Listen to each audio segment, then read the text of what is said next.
Dear friends, welcome back to your channel English Text Analyst. Friends, আজকে আমরা class 11 এর text থেকে আরো একটা নতুন চ্যাপ্টার পড়তে চলেছি। আমরা আজকে পড়ব an astrologer's day written by R.K. Narayan. Friends, before going through the text, we should know the story in detail. Have a look. তো ফ্রেন্ডস দেখো, অ্যান অ্যাস্ট্রোলজার ডে, এক জ্যোতিষীর দিন। The story details in brief আমরা একটুখানি দেখে নেব। দেখো যে published in 1947 Malgudi days, genre or jars.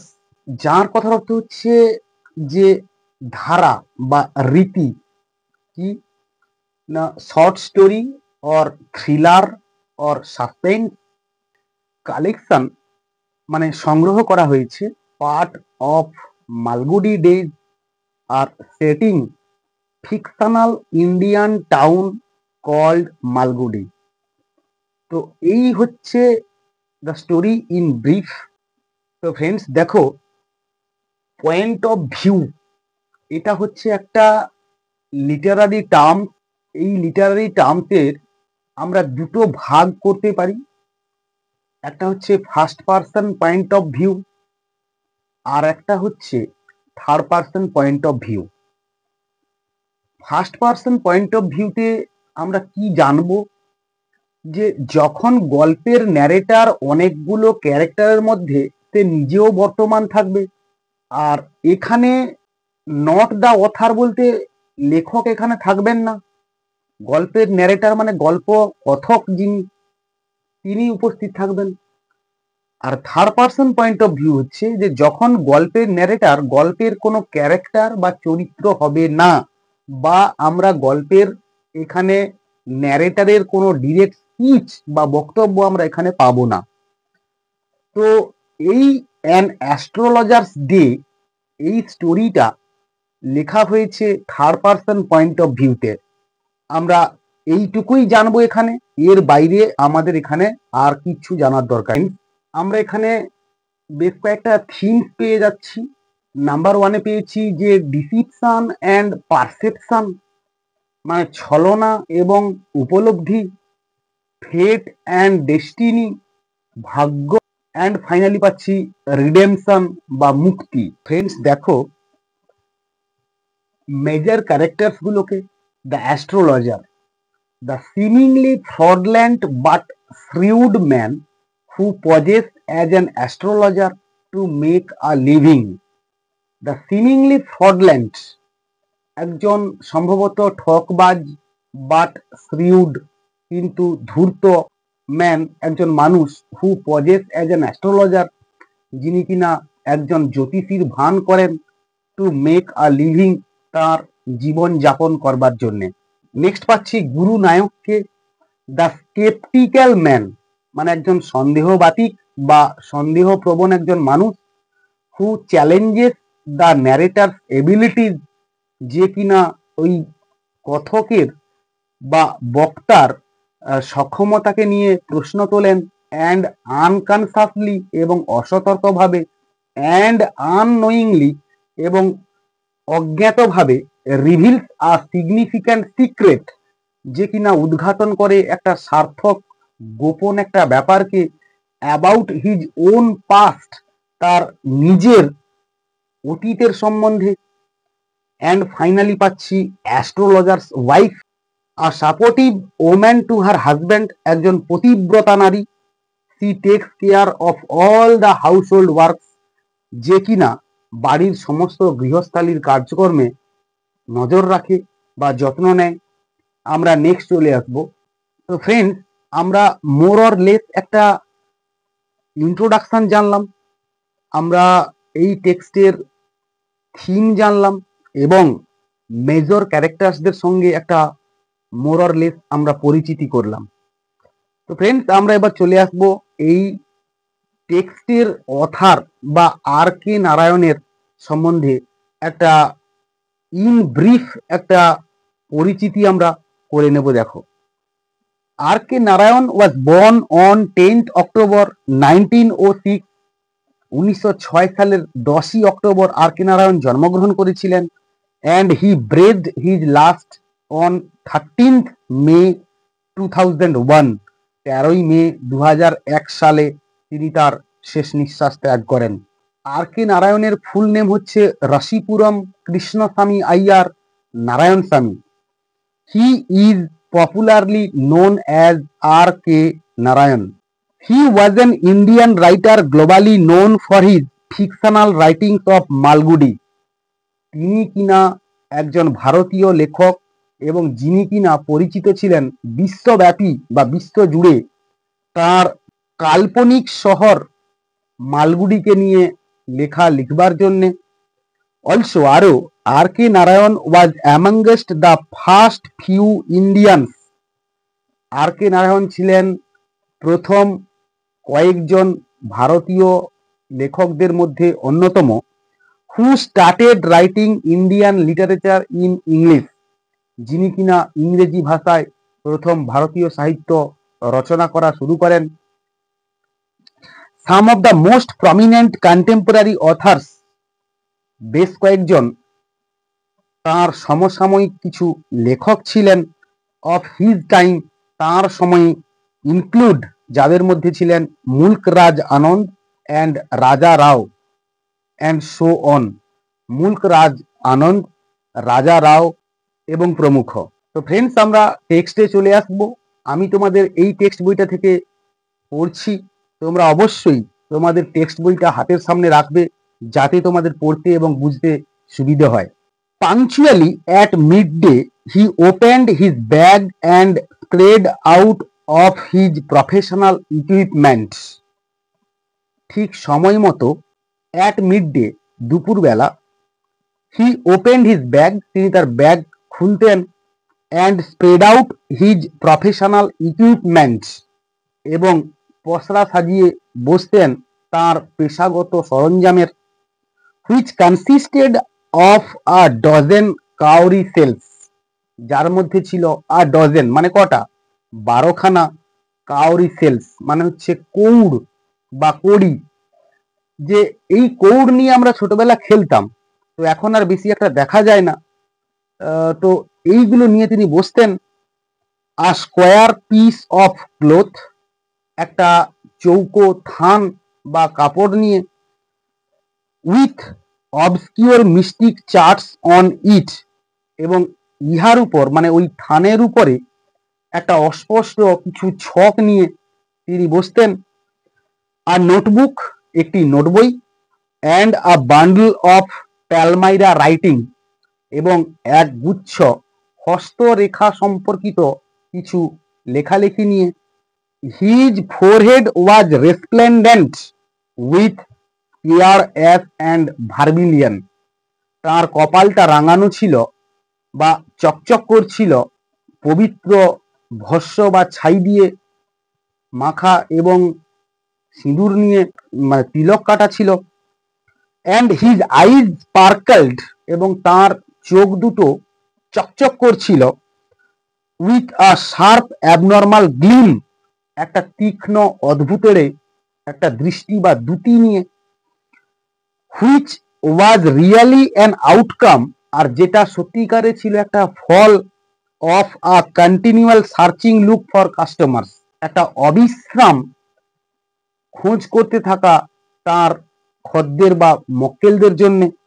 But which his simple clients took to be a prophetic light, আর যে দৃষ্টিটাকে তার সহজ সরল বা বোকাশোকা মক্কেলরা টুক টু বি নিত বা মনে করত আ প্রফেটিক লাইট, একটা দৈত্যসম দ্যুতি বা দৃষ্টি বলে।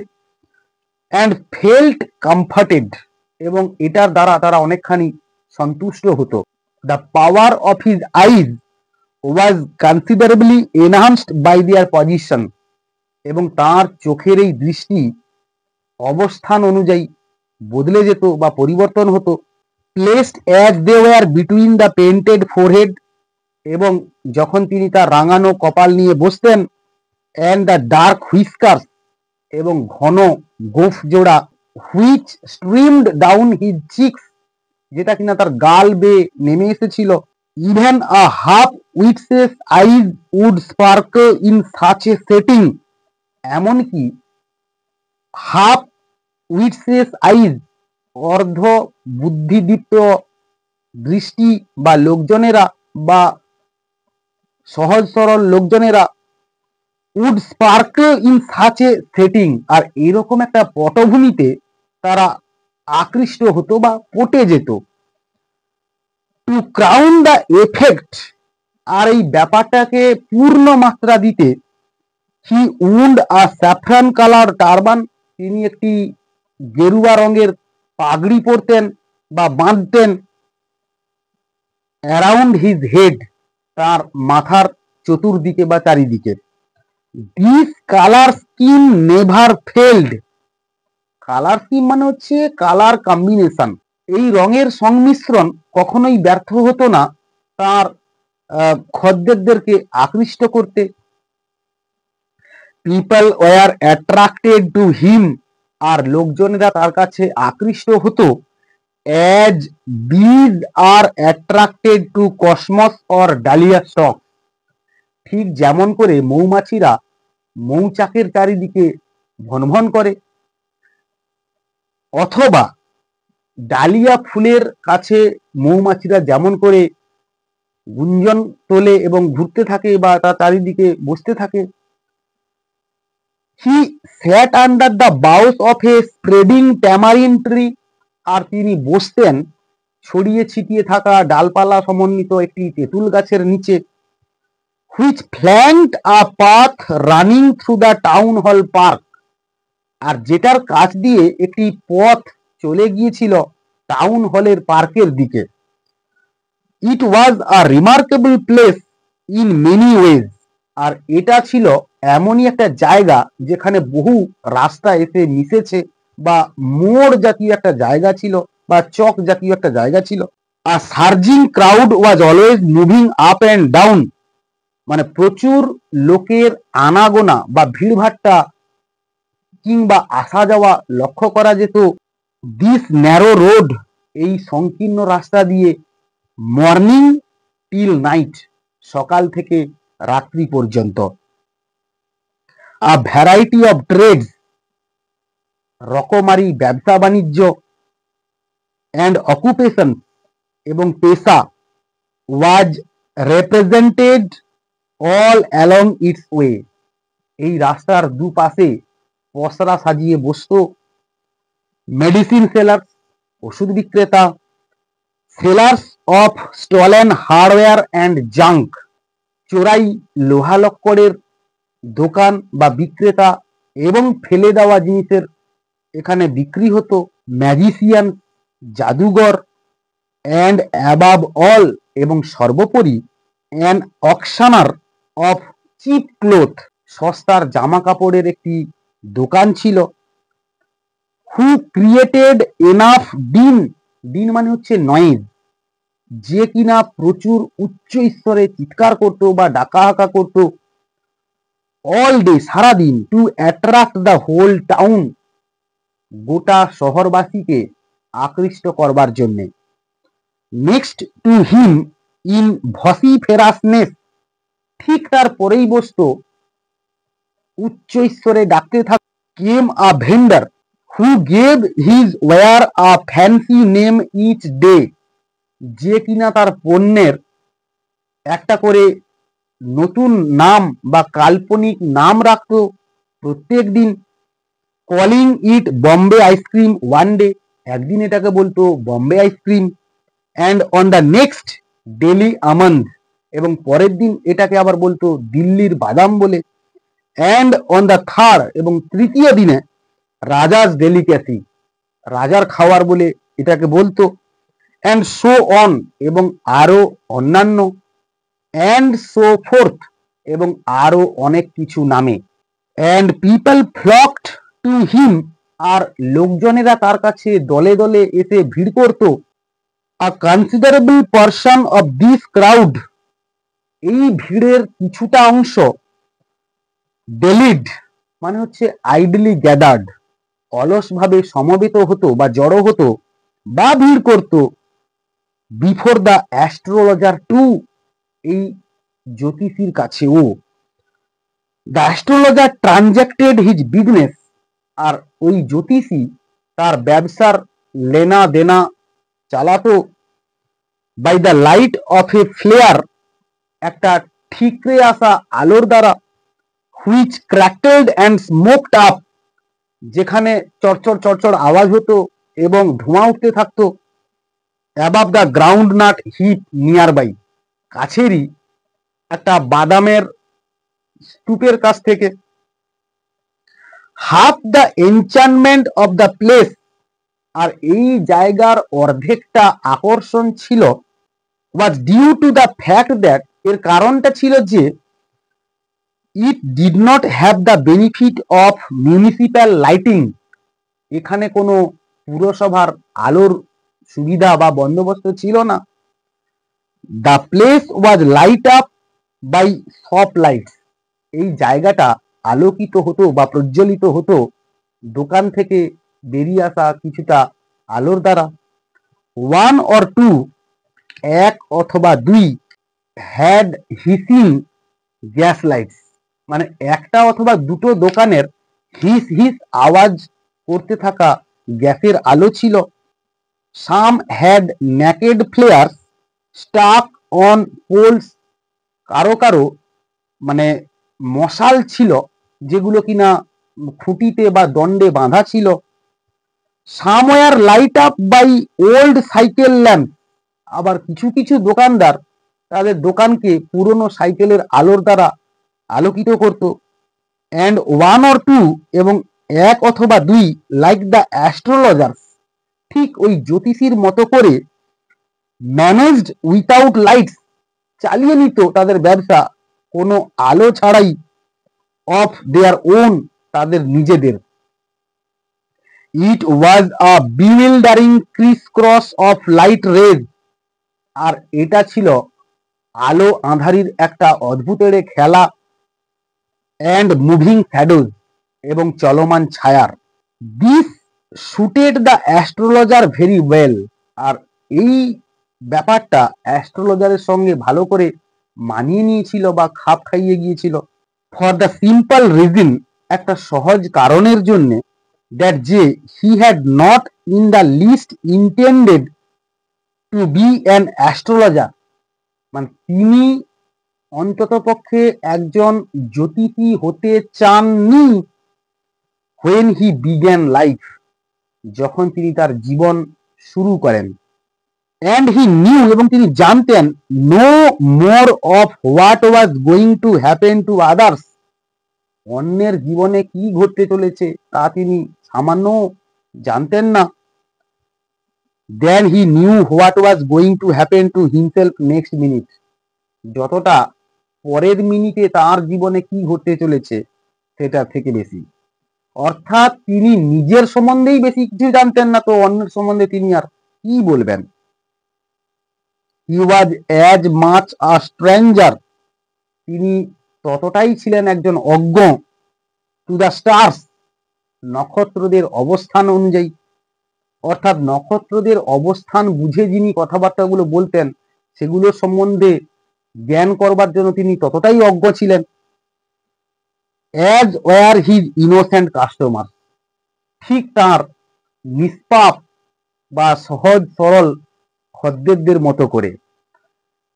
ইয়েট, তবুও, he said things which pleased, তিনি বলতেন এমন কিছু কথাবার্তা যেটা কিনা মুগ্ধ করত বা মন জয় করে নিত। অ্যান্ড অ্যাস্ট্রোনাইজড এভরিওয়ান, এবং প্রত্যেককে বিস্মিত করত। That was more a matter of study, আর এটা ছিল একটা পর্যবেক্ষণের ফল, প্র্যাকটিস, অভ্যাস, অ্যান্ড শ্রিউড গেস ওয়ার্ক, এবং ধূর্ত অনুমান কৌশল বা অনুমান শৈলীর একটা ব্যাপার ছিল। অল দ্য সেম, পুরোপুরি, it was as much an honest man's labour as any other, অন্য যে কোনো মানুষের থেকে এটা ছিল একটা সৎ পরিশ্রমী ব্যক্তির একটা শ্রমের ফল। And he deserve the wages, এবং তিনি এই পারিশ্রমিকটার দাবিদার ছিলেন বা যোগ্য ছিলেন। He carried home at the end of a day, এবং তিনি এই পারিশ্রমিক বাড়ি বয়ে নিয়ে যেতেন একটা দিনের শেষে। এই পর্যন্ত এই টেক্সটের সেটিংটা চলছিল, সেটিংটা এখানে শেষ হলো। এবার আমরা গল্পের গভীরে এবার ঢুকবো। He had left his village without any previous thought or plan, তিনি তার গ্রাম ছেড়ে এসেছিলেন কোনো প্রকার পূর্ববর্তী চিন্তা ভাবনা বা পরিকল্পনা ছাড়াই। If he had continued there, আর যদি তিনি তার গ্রামে থেকে যেতেন, he would have carried on the work of his forefather, আর তাকে তার পূর্বপুরুষদের মতো করে কাজগুলো করতে হতো। নেমলি, যেমন টিলিং দ্য ল্যান্ড, জমি চাষাবাদ করতে হতো। লিভিং, আর এই করে জীবনযাপন করতে হতো। ম্যারিং, বিয়ে করতে হতো। অ্যান্ড রাইপেনিং ইন হিজ কর্নফিল্ড, এবং জমিতে শস্য ফলাতে হতো।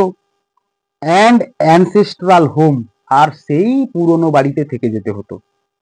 But that was not to be, কিন্তু এটা তো হওয়ার ছিল না। He had to leave home without telling anyone, তাকে বাড়ি ছাড়তে হয়েছিল কাউকে কিছু না জানিয়ে। And he could not rest till he left it behind a couple of 100 miles, এবং তিনি ততক্ষণ পর্যন্ত বিশ্রাম নিতে পারছিলেন না যতক্ষণ না তিনি 200 মাইল পের করে যেতে পারছিলেন, অর্থাৎ তিনি তার বাড়ি থেকে 200 মাইল দূর গিয়ে অবস্থান করছিলেন। টু এ ভিলেজার, একজন গ্রামবাসীর কাছে, it is a great deal, এটা একটা সত্যিকারে কঠিন কাজ। as if an ocean flowed between, ঠিক যেন একটা সাগর বা মহাসাগর এই দুটোর মধ্য দিয়ে বয়ে চলে গিয়েছিল। He had a working analysis of ম্যানকাইন্ডস troubles, তিনি মানুষের দুর্ভোগ বা অশান্তি নিয়ে একটা চুলচেরা বিশ্লেষণ করতেন। ম্যারেজ, বিয়ে, মানি, টাকা পয়সা, অ্যান্ড দ্য মিনিটস, এবং মিনিটে মিনিটে কি ঘটতে চলেছে। হি আন্ডারস্টুড, তিনি বুঝতে পারতেন। হোয়াট ওয়াজ রং, আর সেখানে দোষ বা সমস্যা বা ত্রুটি কোথায়। হি চার্জড 3 পাই পার কোয়েশ্চেন, পাই মানে হচ্ছে 192 পাই সমান 1 টাকা, অর্থাৎ 3 পাই তিনি টাকা ধার্য করতেন পার কোয়েশ্চেন, প্রত্যেকটা প্রশ্নের জন্য। And never opened his mouth, এবং তিনি তার মুখ কখনোই খুলতেন না। till the other had spoken for at least 10 minutes, অন্য ব্যক্তি তার সম্বন্ধে 10 মিনিট ধরে কথা বলার পরে তিনি তার মুখ খুলতেন, বা 10 মিনিট ধরে যতক্ষণ না তিনি কথা বলছেন ততক্ষণ ওই অ্যাস্ট্রোলজার আর মুখ খুলতেন না। which provided him enough stuff, staff মানে হচ্ছে ইনফরমেশন, যেটা কিনা তাকে প্রদান করত যথেষ্ট তথ্য। For a dozen answers and advises, প্রায় 12খানা উত্তর এবং উপদেশ তিনি এটার উপর ভিত্তি করে রেডি হয়ে যেতেন। when he told the person before him, যখন তার সামনে থাকা ব্যক্তিকে তিনি বলতেন, gazing at his palm, তার হাতের তালুর দিকে তাকিয়ে, in many ways you are not getting the fullest results for your efforts, আচ্ছা আপনি তো অনেক দিক থেকে আপনার চূড়ান্ত ফলটা পাচ্ছেন না বা চূড়ান্ত লাভটা আপনি তুলতে পারছেন না। ফর ইউর এফর্টস, আপনার প্রচেষ্টার। 9 out of 10 were disposed to agree with him, 10 জনের মধ্যে 9 জন তো আপনার কথাকে অস্বীকার করে বা আপনার কথার ভুল ধরে বা পছন্দ করতে পারে না, বা 10 জনের মধ্যে 9 জন ব্যক্তি আপনাকে ততটা কাছের বলে মনে করে না। or he questioned, অথবা তিনি প্রশ্ন তুলতেন, is there any woman in your family, আপনার পরিবারে কি এমন কোনো মহিলা রয়েছে, maybe even a distant relative, হতে পারে এমনকি কোনো দূর সম্পর্কের কোনো আত্মীয়া, who is not well disposed towards you, যে কিনা খুব একটা বা ভালো মতো আপনাকে পছন্দ করে না, or he gave an analysis of character, অথবা তিনি একটা চারিত্রিক বিশ্লেষণ তুলে ধরতেন। Most of your troubles are due to your nature, জানেন তো আপনার বেশিরভাগ সমস্যার কারণ হচ্ছে আপনার এই স্বভাব বা প্রকৃতির জন্য। How can you be otherwise with Saturn where he is, অর্থাৎ আপনার শনির পজিশন যেভাবে রয়েছে বা আপনার শনি যেভাবে বসে রয়েছে, এমন একটা জায়গায় বসে রয়েছে যেখানে আপনার আর কি ভালো হবে, ভালো কিছু তো হবেই না। You have an impetus nature, আপনার তো একটা কোমল স্বভাব রয়েছে, অ্যান্ড আ রাফ এক্সটেরিয়ার, এবং আপনার বহিরাবরণটা বা আপনার বাহিরটা অত্যন্ত কঠিন। অর্থাৎ this endeared him to their heart immediately, আর এই কথাগুলোই তার হৃদয় বা মন জয় করে নিত তাড়াতাড়ি করে। For even the mildest of us, কারণ এমনকি আমাদের মতো কোমল স্বভাবের ব্যক্তিরা লাভস টু থিঙ্ক দ্যাট, চিন্তা করতে ভালোবাসে যে he has a forbidding exterior, তার বাহিরটা অত্যন্ত কঠিন। অর্থাৎ আমাদের মতো মানুষেরা ভাবতে ভালোবাসি যে আমাদের বাহিরটা অত্যন্ত কঠিন কিন্তু ভেতরটা অত্যন্ত কোমল। The nuts vendor blew out his flare and rose to go home, ওই বাদাম বিক্রেতা ব্লিউ আউট হিজ ফ্লেয়ার, তার মশালটাকে নিভিয়ে দিত, অ্যান্ড রোজ, এবং উঠে পড়তো, টু গো হোম, বাড়ি যাওয়ার জন্য। This was a signal for the astrologer, আর এটাই হচ্ছে একটা সংকেত ওই জ্যোতিষীর কাছে, টু বান্ডল আপ টু, তারও গুটিয়ে নেওয়ার সময় হয়েছে। Since it left him in darkness, আর সেই থেকেই সে অন্ধকারের মধ্যে পড়ে যেত। Except for a little shaft of green light, কেবলমাত্র ব্যতি রেখে যে একটা ক্ষীণ সবুজ আলো এসে পড়তো, হুইচ স্ট্রেড ইন, যেটা কিনা ছড়িয়ে পড়তো, ফ্রম সামহেয়ার, কোনো একটা জায়গা থেকে এসে, অ্যান্ড টাচড দ্য গ্রাউন্ড, এবং তার কাছে এসে পড়তো, বিফোর হিম, ঠিক তার সামনেই। হি পিকড আপ হিজ কাউরিসেলস, তিনি তার কৌড়গুলোকে গুটিয়ে নিতেন, অ্যান্ড প্যারাফার্নেলিয়া, এবং তার সরঞ্জামগুলো, and was putting them back into his bag, এবং সেগুলোকে তিনি তার ব্যাগের মধ্যে ভরে নিতেন। হোয়েন, যখন the green shaft of light was blotted out, যখন এই সবুজ আলোর রেখা মুছে যেত, হি লুকড আপ, তিনি উপরের দিকে তাকাতেন, and saw a man standing before him, এবং দেখতেন যে তার সামনে একজন ব্যক্তি দাঁড়িয়ে রয়েছে। He sensed a possible client and said, তিনি ধারণা করে নিতেন এক সম্ভাব্য খদ্দের বলে বা মক্কেল বলে, এবং বলতেন, ইউ লুক সো কেয়ারওয়ার্ন, আচ্ছা আপনাকে তো অত্যন্ত দুশ্চিন্তাগ্রস্ত বা চিন্তান্বিত বলে মনে হচ্ছে। It will do you good, এটা আপনার জন্য মঙ্গল হবে, টু সিট ডাউন, একটুখানি বসে পড়া, ফর এ হোয়াইল, ক্ষণিকের জন্য, অ্যান্ড চ্যাট উইথ মি, এবং আমার সঙ্গে একটুখানি কথা বললে। The other grumbled some vague reply, আর অন্য একজন ব্যক্তি একটা অস্পষ্টভাবে গজগজ করে কিছু একটা বলে উঠল। The astrologer pressed his invitation, আর অ্যাস্ট্রোলজার বা জ্যোতিষী তার এই আমন্ত্রণটাকে আরো জোর দিয়ে বললেন। হোয়ার আপন, যার ফলে দ্য আদার, অন্য ব্যক্তিটি, থ্রাস্ট হিজ পাম আন্ডার হিজ নোজ, থ্রাস্ট মানে হচ্ছে টু পুশ, গুঁজে দিতেন বা এগিয়ে দিতেন বা বাড়িয়ে দিতেন তার হাতের তালুটাকে, আন্ডার হিজ নোজ, ঠিক তার নাকের জায়গা পর্যন্ত, সেই বলে, you call yourself an astrologer, আচ্ছা আপনি তো নিজেকে একটা বেশ জ্যোতিষী বলে বলেন তাই না।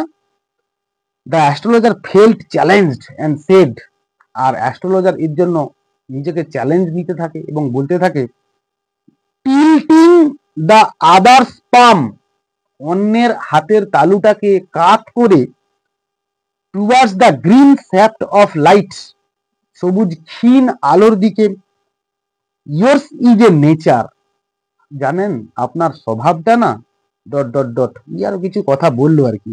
ও স্টপ দ্যাট, থামুন তো মতাই।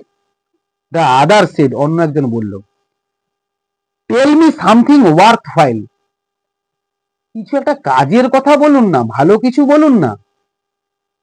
Hour friend felt piqued, piqued মানে হচ্ছে ইল ট্রিটেড, আমার বন্ধুটা বড্ড বিরক্ত হয়ে যাচ্ছে। I charge only 3 pi per question, প্রত্যেকটা প্রশ্নের জন্য আমি 3 পাই করে ধার্য করি বা নিই। And what you get out to be good enough for your money, এবং আপনি যা পারেন তা আপনার টাকার তুলনায় অনেকটাই বেশি। অ্যাট দিস, আর এতে করে, the other withdraw his arm, অন্য ব্যক্তিটি তার হাতটা সরিয়ে নিত। টুক আউট অ্যান আনা, এক আনা বের করত। And flung it out to him, এবং তার দিকে ছুঁড়ে দিত। সেইং, বলে, I have some questions to ask, আমার কিছু প্রশ্ন রয়েছে জিজ্ঞেস করার।